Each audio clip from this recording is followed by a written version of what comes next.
Assalamualaikum warahmatullahi wabarakatuh. Selamat datang di Podcast Nesa. Kembali lagi dengan saya Salsabila Nadifa Zahira dan partner saya Citra Sena Hidayah.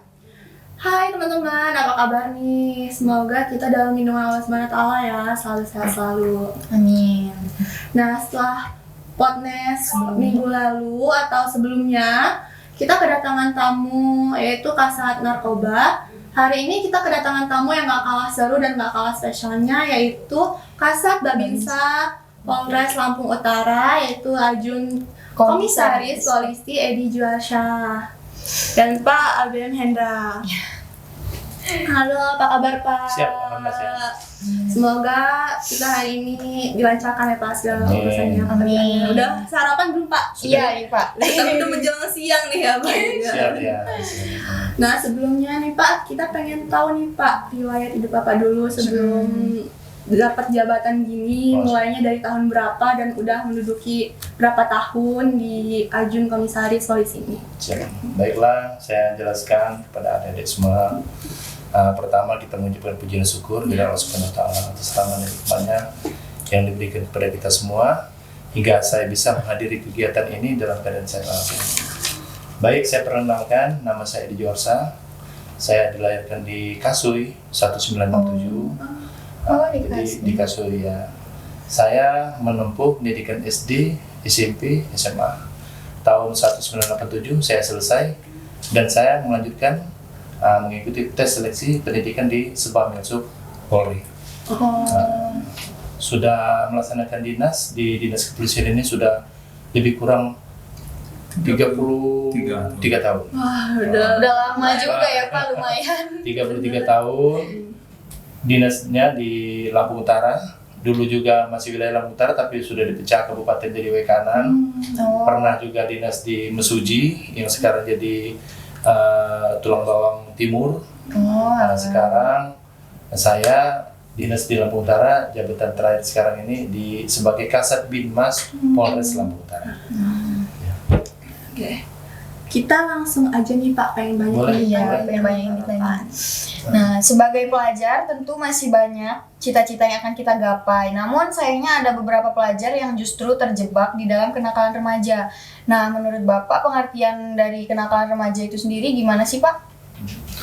Baiklah, memang kategori kenakalan remaja itu yang sering dilakukan dari anak-anak yang akan menginjak usianya remaja. Dari umur 13 tahun mencapai 17 tahun, itu masa rentan.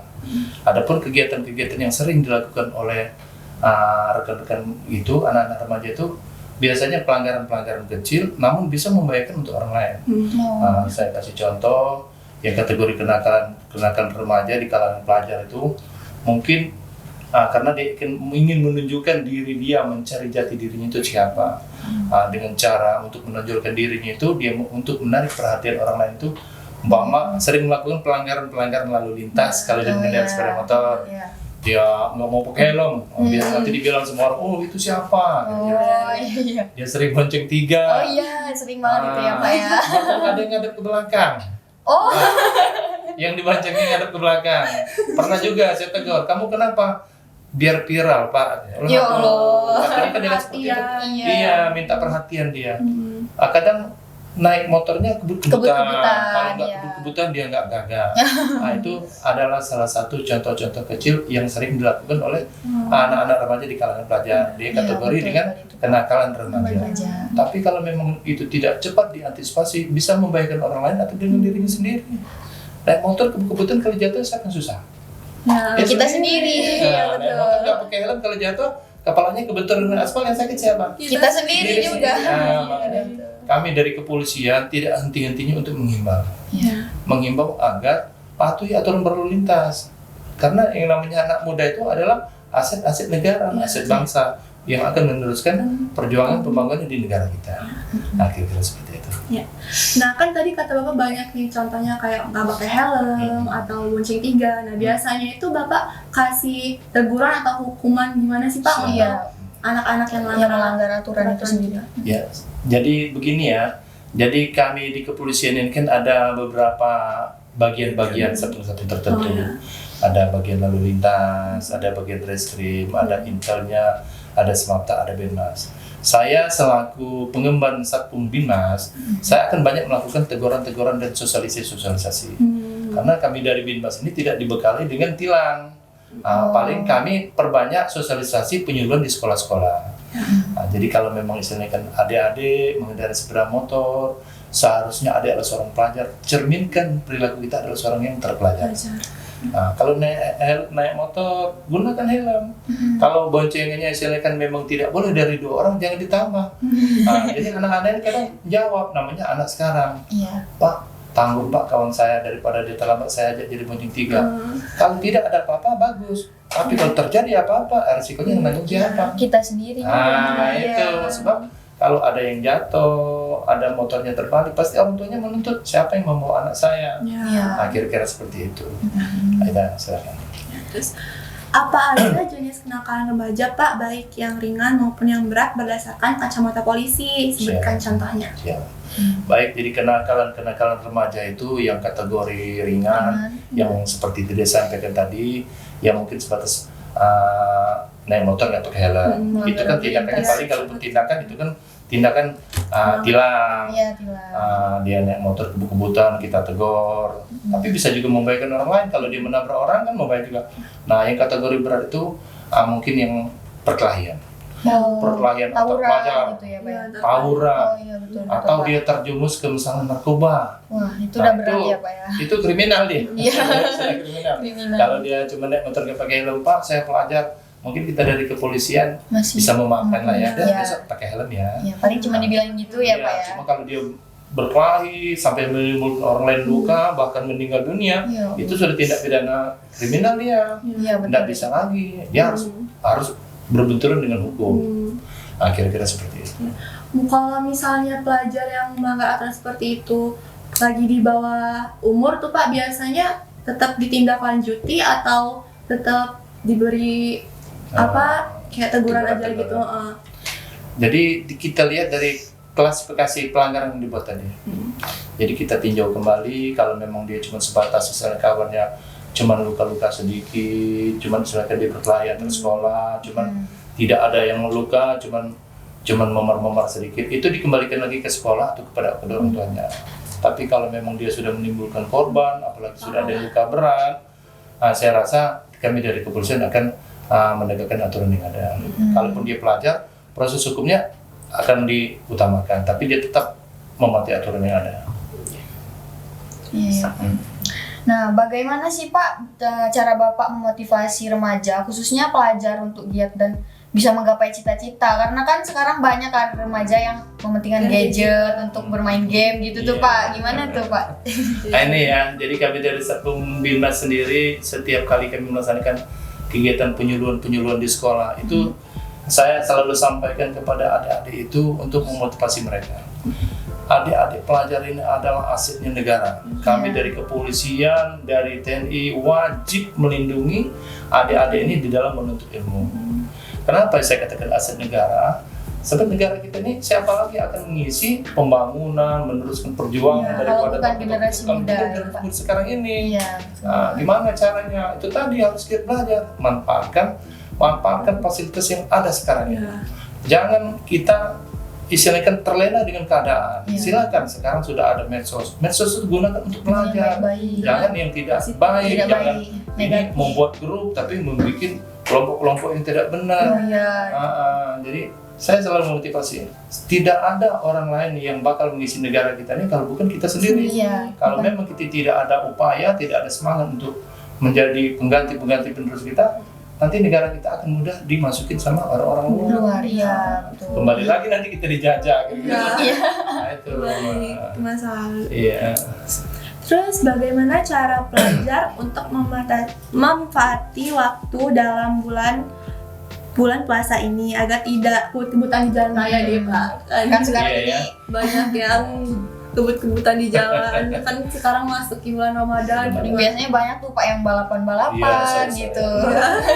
Sore-sore sambil menunggu maghrib gitu kan. Jadi kami juga dari kepolisian jauh-jauh hari sudah mengimbau kalau puasa itu kita kan puasa nanti hari Kamis ya. Ya, tanggal ya, 3 insya puasa. Sudah kita sampaikan, dan sekarang juga saya juga sudah menyampaikan puasa itu bulan Ramadan itu adalah bulan yang suci. Iya, betul. Bulan penuh rahmat, di saat kita untuk melaksanakan ibadah. Jangankan kita mau berbuat baik, napas kita pun bertasbih, kira-kira seperti itu. Jadi kami menyampaikan kepada kalangan pelajar, kepada anak-anak muda, kepada remaja, dimanfaatkan waktu yang ada. Kalau memang dia anak pelajar, silakan dari sekarang ini dibuatkan jadwalnya, rencana-rencana kegiatan kita di dalam bulan suci Ramadan ini. Apakah kita istilahkan mau melaksanakan takjil bersama, apakah kita istilahkan bukber, kira seperti itu kan? Apakah kita melaksanakan pengajian? Pak, sore Pak, nganggur Pak untuk menunggu beduk ini. Silakan monggo, tapi jangan berarti mau kebut-kebutin di jalan. Mungkin mau silaturahmi ke rumah temannya sambil menunggu beduk berbuka puasa baru kita pulang. Bukan berarti istilahkan bulan puasa kita malah hura-hura, membuat onar. Sementara itu di bulan suci kan, terus kita harus menunjukkan kebaikan-kebaikan yang bernuansa ibadah. Ke posisi yang positif ya, yang Pak. positif. Terus apa harapan Bapak untuk kami para pelajar, khususnya menjelang kelulusan dan menjelang Ramadan? Kan kami juga kelas 12 nih Pak, bentar lagi lulus. Biasanya juga lulus kan banyak yang coret-coret, pawai gitu. Gimana tuh cara untuk mencegah? Jadi saya sampaikan kepada adik-adik selaku generasi bangsa yang bakal mengisi pembangunan, meneruskan perjuangan bangsa kita ini. Apalagi nanti sebentar lagi akan ujian ya. Akan ujian, akan melanjutkan pendidikan jenjang yang lebih tinggi. Di sana nanti adik-adik akan merasakan. Kalau masih di bangku SLTA, SMK, mungkin dekat dengan orang tuanya. Gampang, Bu, ini Pak, ini akan difasilitasi sama orang tua. Nanti di kalangan untuk meneruskan pendidikan yang lebih tinggi akan bertemu dengan rekan-rekan yang bukan satu daerah nih. Persaingan pasti ada. Antar daerah. Jadi kan persaingan itu untuk memotivasi kita untuk menjadi lebih baik. Jadi kita harus tanamkan dalam hati kita, dalam jiwa kita ini semangat untuk lebih maju dari keadaan yang sekarang. Jangan kita merasa udahlah nanti siapin. Jangan menerima kenyataan. Jangan mudah menyerah. Harus semangat. Orang bisa menjadi dokter, orang bisa menjadi anggota Polri, itu karena dia berusaha keras. Tidak ada keberhasilan itu yang didapat dengan cara duduk-duduk, bermalas-malasan. Tidak ada. Harus punya semangat. Saya pengen menjadi seorang guru. Silakan kuliah, jurusan yang guru. Jangan nanti silakan mau menjadi guru malah ngambil yang bagian lain. Jadi harus ditanamkan dalam cita-cita kita. Saya harus bisa menjadi kebanggaan orang tua saya. Nah, kalau kita berhasil, adik-adik kita, ponak kita akan bangga. Kira-kira seperti itu. Nah kan di SMK ini kan banyak nih Pak yang kemarin itu ikut kayak pingin jadi anggota TNI atau Polri gitu. Nah itu ada nggak sih Pak syaratnya gitu? Apa aja? Jadi kalau syarat untuk menjadi seorang anggota TNI Polri itu, yang jelas syaratnya pertama itu dia adalah warga negara Indonesia, tentunya itu Pak.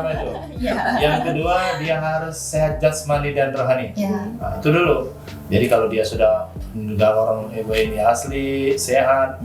Ketiga, dia harus setia kepada Pancasila dan Undang-Undang Dasar. Pasti juga. Baru seterusnya dia harus memenuhi persyaratan-persyaratan lain seperti postur tubuhnya, kira-kira seperti itu kan kesehatannya. Itu jangan usahakan, saya sampaikan kepada adik-adik sekalian, kalau bisa itu jauh-jauh hari harus dipersiapkan. Jangan istilahkan besok pendaftaran, hari ini baru jogging segala macam. Minimal 6 bulan sebelumnya sudah harus diperhatikan. Saya niat mau menjadi seorang anggota TNI Polri. Sekarang sudah gampang dibuka atau di Google buka. Persyaratan sudah dilihat ya. Check up kesehatannya, check up apa dia kegemukan, apa dia kekurusan, yang mana giginya masih ada lubang-lubang dibaguskan. Pokoknya begitu kita mendaftar kita sudah ready. Nah, kita semuanya melalui persiapan. Kira-kira seperti itu deh. Jadi jangan besok mau pendaftaran malam ini bicarain mau fotokopi ijazah malam itu nggak boleh, itu nggak bagus dia. Jadi kita harus, kalau memang adanya tempatnya bimbel, kita bimbel. Jadi kita memang benar-benar untuk menggapai sesuatu itu harus diperlukan persiapan yang matang. Kan tadi syarat nih Pak. Terus ini mohon dijelaskan apa aja yang harus dipersiapkan oleh para pelajar. Ini nih agar pelajar yang bisa minat untuk masuk TNI atau Polri itu bisa mempersiapkan apa aja sih? Yang dipersiapkan yang jelas tadi kesehatan. Ya. Kesehatan.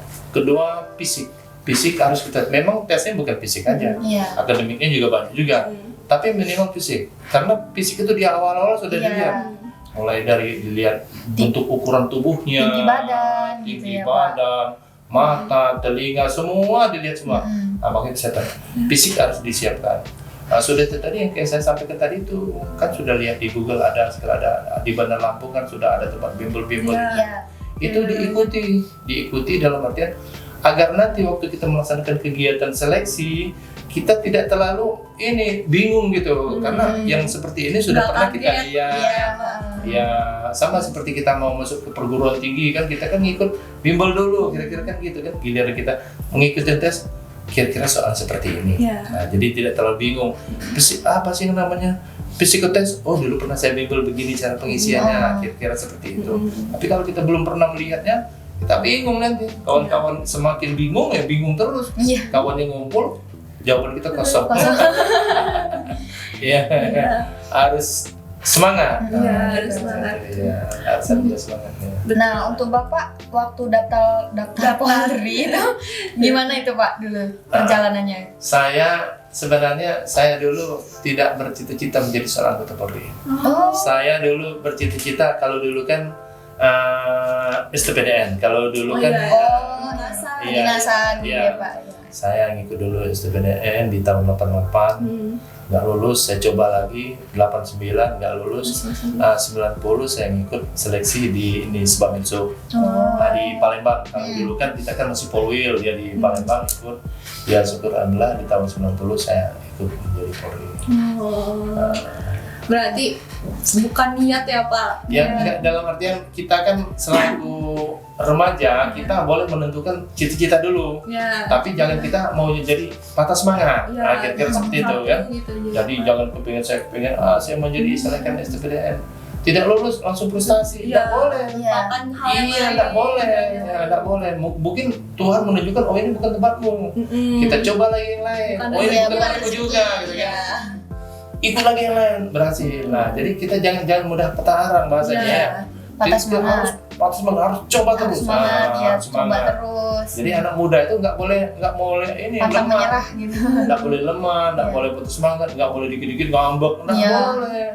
Orang tua saya membuka luas dia. Nah, sampai orang tua saya bilang, Edi, jangankan kamu menjadi pegawai, jangankan menjadi tentara, jangan kamu menjadi polisi, menjadi petani pun kamu boleh.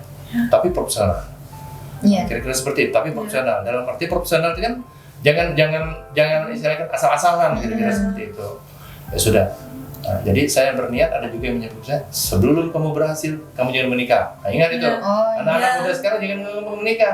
Sebelum saya berhasil, saya tidak akan berumah tangga. Nah, berikut juga ada yang 2, yang 4 di ruangan ini. Jangan gampang.